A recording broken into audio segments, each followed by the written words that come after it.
एक ऐसी पत्नी जिसकी कड़वी जुबान से खुद काल भी कांपता था। एक ऐसे महाक्रोधी ऋषि जिनके गुस्से के आगे देवता भी अपने मस्तक झुका लेते थे, और एक ऐसा विनाशकारी श्राप जिसने एक जीवित स्त्री को देखते ही देखते राख की ढेर बना दिया था।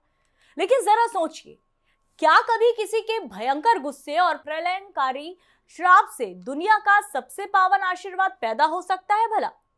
क्या एक जलती हुई चीता की राख से कोई ऐसा कल्प वृक्ष जन्म ले सकता है जिसके बिना साक्षात सृष्टि के पालनहार नारायण की पूजा भी अधूरी मानी जाए?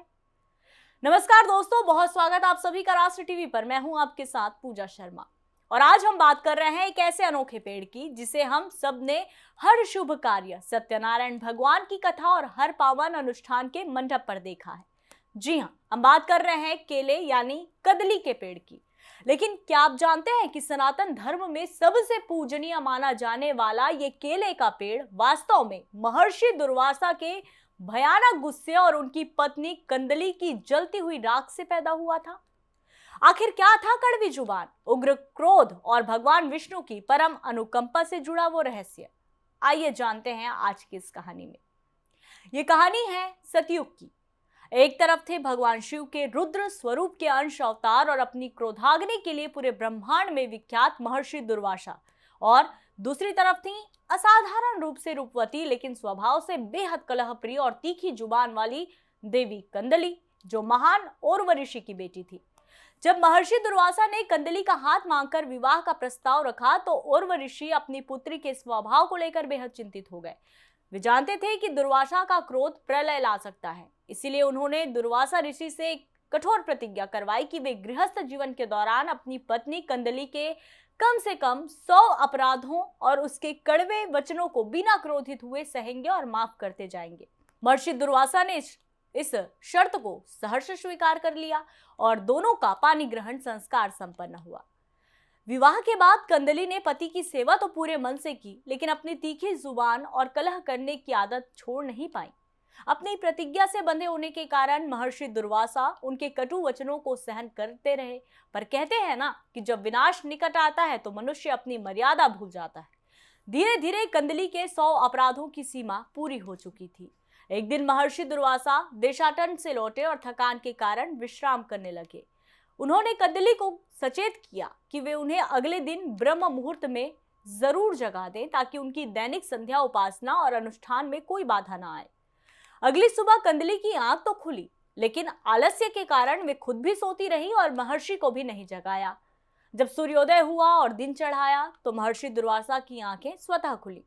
अपना नियम टूटने के कारण वे बेहद क्रोधित हो गए, और इस बीच कंदली अपनी आदत के अनुसार पुनः कटु वाद विवाद करने लगी, जो उनका 101वां अपराध सिद्ध हुआ।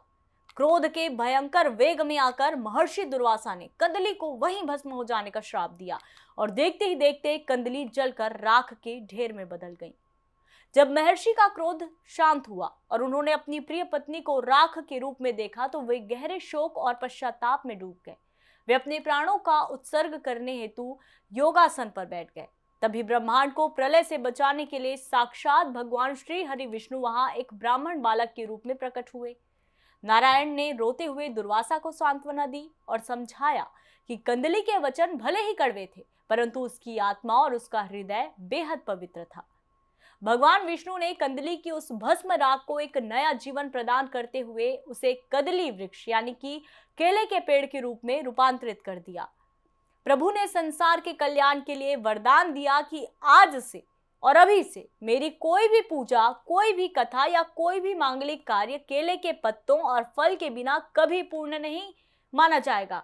और बृहस्पतिवार की कथा में हम अक्सर सुनते हैं कदली फल मेवा, तो बिना कदली कि कोई भी पूजा भगवान विष्णु को बिल्कुल स्वीकार नहीं है।